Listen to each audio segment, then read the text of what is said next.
Hi, thanks for joining me again for a little bit of practice.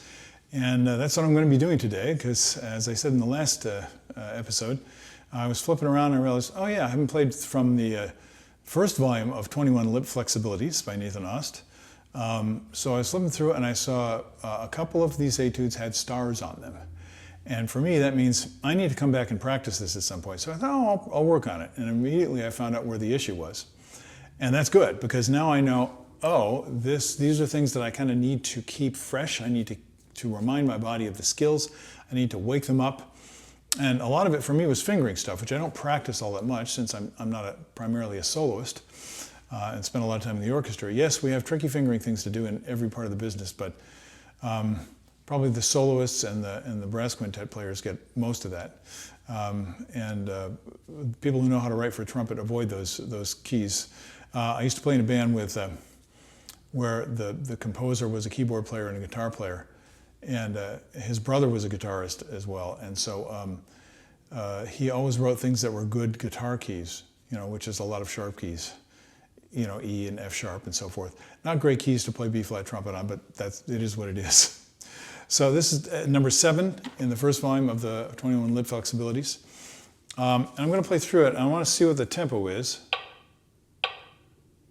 So it's 6/8, and that's the dotted quarter note. So it's da da da da da da da da da da da da da da da da da. Same rhythmic pattern throughout. We got plenty to worry about without getting complicated with the rhythm pattern. If you want complex rhythm patterns, go to my playlist on developed sight reading. You'll find plenty to keep you busy there.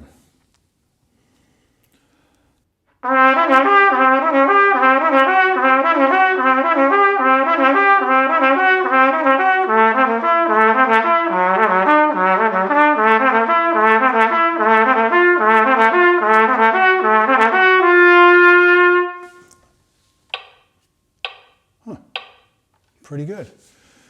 Just trying to remember that tempo, 66.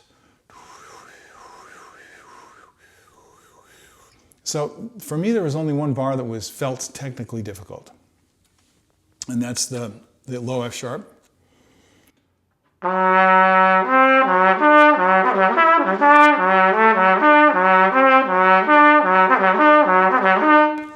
not even sure I played it correctly when I just played through. I might have played the A, da, da, da, dee, which is an easier pattern. I think we all cheat when given the opportunity, and that's one way of cheating.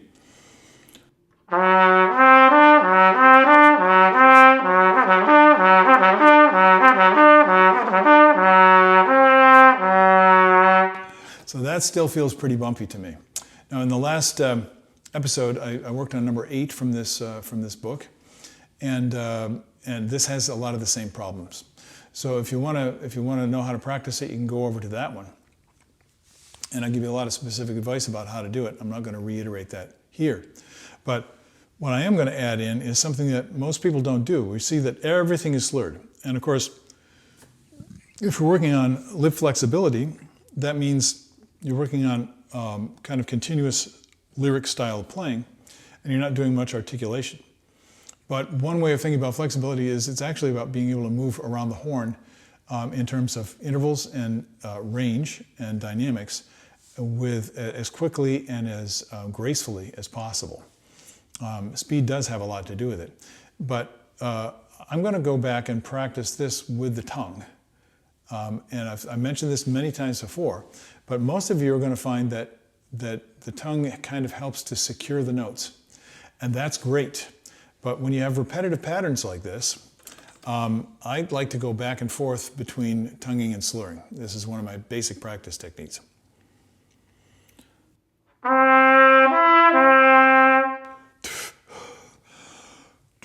Kind of holding the air back.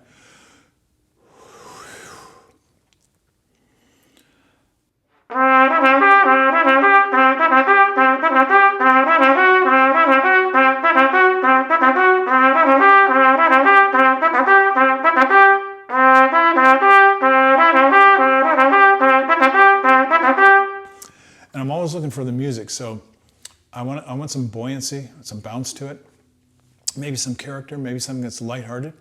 And that informs, oh yeah, then the articulation should sound something like, And that's your musical imagination working. So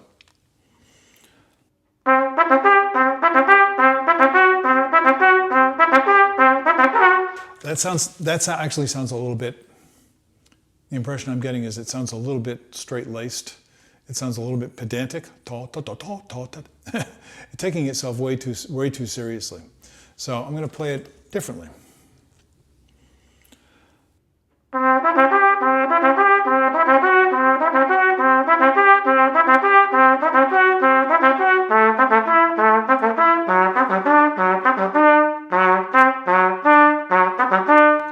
I noticed something when I got to that difficult bar, that awkward bar, it felt easier.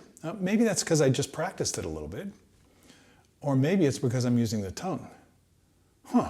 So those are the kind of things you want to pay attention to. When you can get a handle on that, you say, well, wow, there's something that's working better. I wonder why. Stay curious is the name of the game, and investigate. You know, be a researcher.